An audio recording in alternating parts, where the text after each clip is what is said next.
May isang lugar na naman tayong bagong natuklasan na kung saan may tinatago itong angking ganda na magandang baybayin at maputing buhangin. Hindi ito sa Luzon, hindi sa Visayas, kundi sa Mindanao.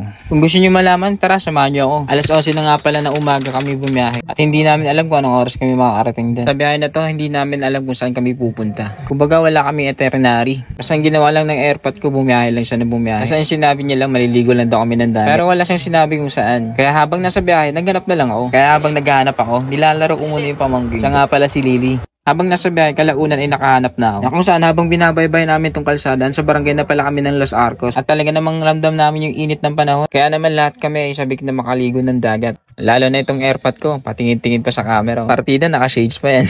Habang nasa biyahe, may nadaan na kami sungkaan, kabilaan. Binutas ba naman kabilaan, kaya napadahan. Habang sa katirikan na nga ng araw, may nag-overtake sa amin ng motorsiklo. At napansin ko, wala silang suot na helmet. Sabi kay Papa, habulin mo kaso marurot. At nang may nakita na kami signage, akala namin malapit na, pero yun pala malayo pa. Na kung saan malayo pa sa katotohanan, kaya ang dami pa namin nadaan ng sisig na daan. Buti na lang talaga kahit na sobrang init, sariwa at malamig pa rin yung hangin. Sa isang oras namin binyahe, nakarating na kami ng Liang. Kaya mas lalo pang binilisan ni Airpot para makarating na agad kami sa aming pupuntahan. Karating nga namin dito sa kanto na to, nakita namin yung signage sa Tandag. Puntong ito, nakaramdam na kami na malapit na kami. Dahil nga sa haba ng biyahe, nakatulog na yung batang makulit. Kaya nasabi ko, sanay na tong batang to sa matulog sa biyahe. Naalala ko tuloy ng bata pa, o ganyan na ganyan din ako. Pagkaganda ng pwesto ko, bilad sa araw. Nung nakarating na kami dito sa tulay, medyo malapit na to, kakanan na lang kami dyan sa kanto.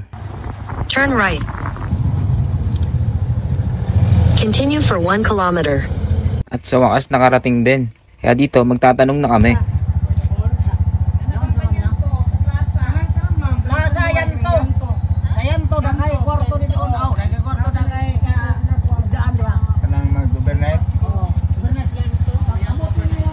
Pagkapasok namin, nagtanong agad kami pero ito yung napili naming resort. Hindi namin nakalain na marami palang resort dito. Halos magaganda. So ang ginawa ko, dali-dali ko nang pinasok para makita ko na yung loob at ito yung bumugad sa mga mata ko. At unang napansin ko, may mga lumalangoy sa pool. At hindi pa nga ako nakontento.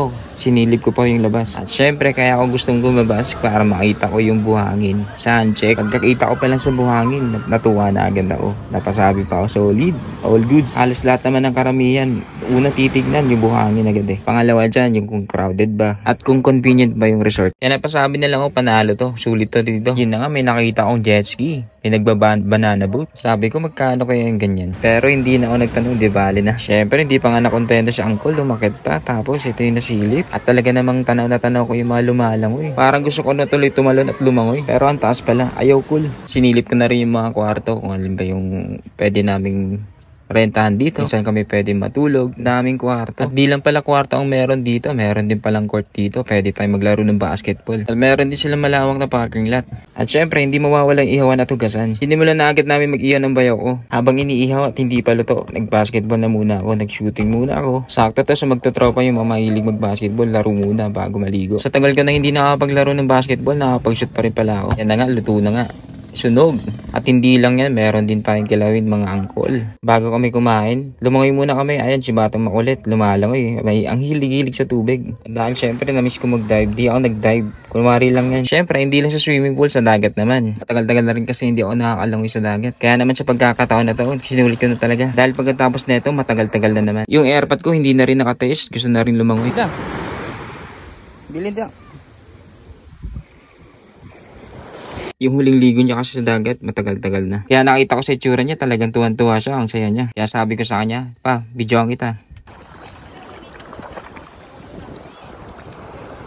Akala mo talaga kung sino artista eh. Ano, pogi, manang-mana sa akin. Pagkatapos niya maligo, nag-decide na kami. Pack up, uwi na. Siya nga pala, mga uncle, nag-overnight nga pala kami dito. Hindi ko na na-videoan, gawa ng sobrang busy ko. At pagkatapos namin mag-pack up, ayan, biyahe na naman ulit. Bakbaka na naman sa initan. Pero kahit na ganun pa man, sulit na sulit tong mga ganitong araw. Mga pag-banding kasama ang pamilya. Kahit minsan lang makapag-quality time. Dagdag memories na naman to mga uncle. Kaya sa bawat biyahe natin, lagi nating tatandaan, amping sa biyahe. Alrighty.